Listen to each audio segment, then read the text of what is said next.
lik tia tin kim ka don changin len ru di tha ngai la yesu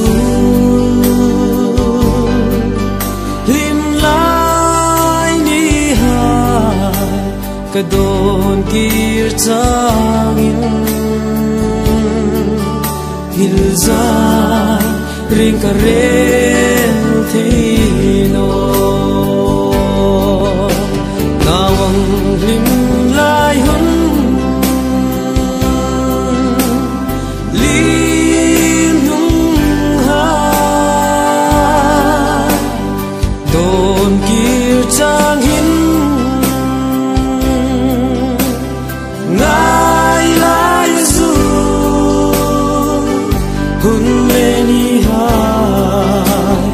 dang lak sin khum in hil zai re karel theino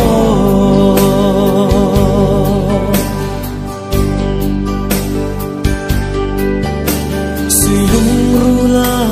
len rul di thai po kha khola min num tin kan vai rui sin không tung no ni rengun lovin kumpui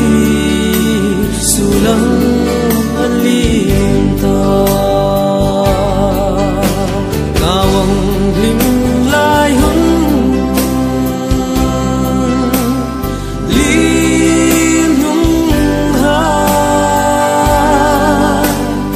don kir chang hin ngai lai zu hun me ni ha dang lak sin khum